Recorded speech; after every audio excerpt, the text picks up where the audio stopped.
आपको उन्होंने छोड़ दिया है। मुझे उम्मीद है निष्पक्ष हैं आप, और आपको अब छोड़ दिया उस स्थान पर बैठा करके। आप राइट की तरफ नहीं देखेंगे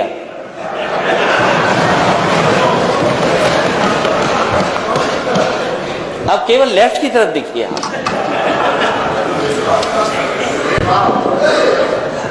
और ये हाउस के वो रेफरी हैं, आप हाउस के वो रेफरी बनेंगे आप कि कभी गेम का हिस्सा मत बन जाना, क्योंकि आप राइट से आए। क्योंकि ये समय उस बात का नहीं है कि नेता सदन ने जो कोरोना पे बात कही है, वो समय आएगा तो मैं कोरोना पे भी बात करूंगा। क्योंकि उस शहर से आप आए हैं जिस शहर ने कोरोना देखा था। और कैसा कोरोना देखा था? उस शहर के सेविंग अकाउंट बता सकते हैं कि अगर देश में सेविंग अकाउंट से पैसा कहीं अगर सबसे ज्यादा निकाला गया था तो वो कानपुर शहर था, आपका शहर था। इसलिए वो बहस का समय नहीं है अभी तो केवल हम इतना कहना चाहते हैं विपक्ष के होने के नाते कि समय समय पे आपके संरक्षण की जरूरत पड़ेगी, और जितना आप विपक्ष को मौका देंगे उतना लोकतंत्र मजबूत होगा। जितना विपक्ष बोलेगा और जितना सवाल विपक्ष उठाएगा, क्योंकि कई बार ऐसा होगा, और क्योंकि मैं भी वहां पर बैठ करके काम किया हूं कि मंत्री बड़े तैयारी के साथ आते हैं, और कई बार आप सदस्य रहे हैं, आपने भी ऐसे ऐसे सवाल पूछे हैं, वो हमारे मंत्री कई बार जवाब नहीं दे पाते थे, मुझे खड़ा होना पड़ता था। इसलिए वो अनुभव आपके पास है, उस समय आपके संरक्षण की जरूरत पड़ेगी। क्योंकि आज इलेक्टेड गवर्नमेंट के आप स्पीकर हैं। हम सब जनता के बीच में गए थे, उसके बाद इलेक्ट होकर के आए, और जब हम इलेक्ट होकर के आए हैं तब हमने आपको इलेक्ट सर्वसम्मति से बैठाया है। आपको उतना ध्यान देना पड़ेगा कि जो इलेक्टेड गवर्नमेंट है वो कहीं तानाशाह गवर्नमेंट ना बन जाए।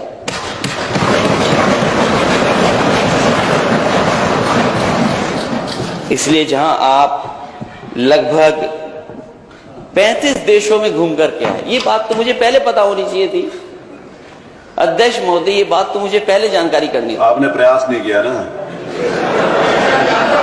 और मुझे खुशी है कि अध्यक्ष ऐसे हमारे बने हैं कि अब जब कभी विदेश यात्रा होगी तो भूलेंगे नहीं हम लोगों को। ये ना करना कि राइट वालों को बिठा करके ले जाएं आप। हालांकि राइट में कुछ ऐसे सदस्य हैं वो विदेश नहीं जाना चाहते, और सही बात है तो सही बात है, वो विदेश नहीं जाना चाहते।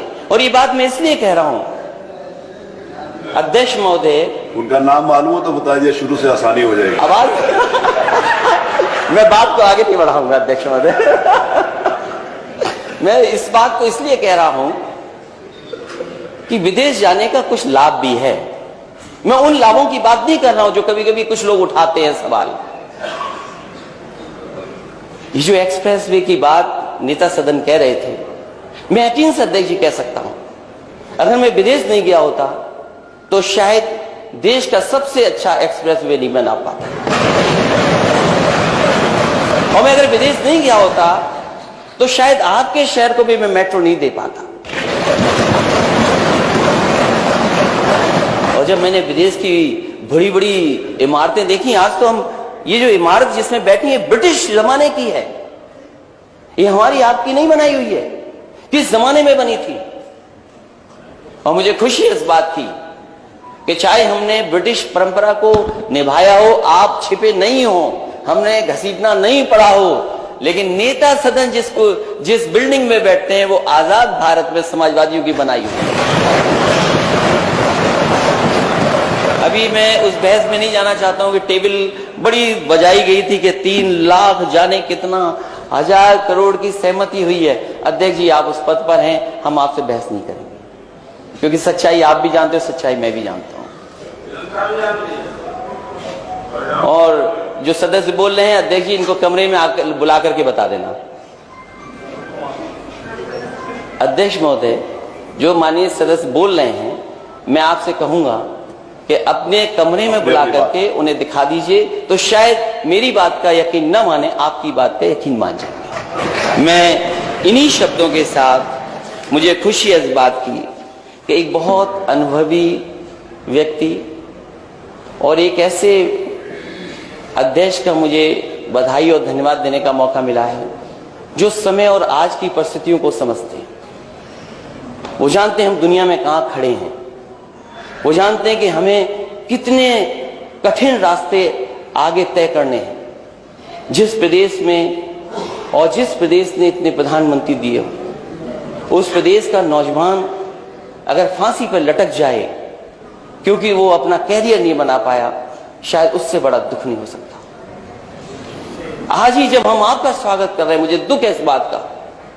जब मैंने व्हाट्सएप खोला, अखबारों को मैंने देखा, तो मुझे वही तस्वीर नजर आई कि एक नौजवान को नौकरी नहीं मिली, इसलिए वो फांसी के फंदे पर लटक गया। और जब कल मैं शपथ ले रहा था, शपथ लेकर के अध्यक्ष जी मैं जब वापस गया हूं, तो मैंने देखा कि पेट्रोल पंप पर लूट करके एक गोली मार करके छीन करके ले गए। हमें और आपको, सबको, पूरे सदन को मिलकर के जहां लोकतंत्र को मजबूत करना है, वहीं हमारी जिम्मेदारी ये बनती है, अध्यक्ष महोदय, आपके दिशा निर्देश में उत्तर प्रदेश कैसे खुशहाली और तरक्की के रास्ते पे जाए। मैं आपको बधाई देता हूं, मुबारकबाद देता हूं। एक ऐसे अध्यक्ष को पाया है जो हंसमुख है, जो हम जैसा ही हंसता है। मुझे इस बात की खुशी है। मैं बहुत बहुत धन्यवाद देता हूं। माननीय नेता अपना दल सोनेलाल श्री राम निवास शर्मा जी।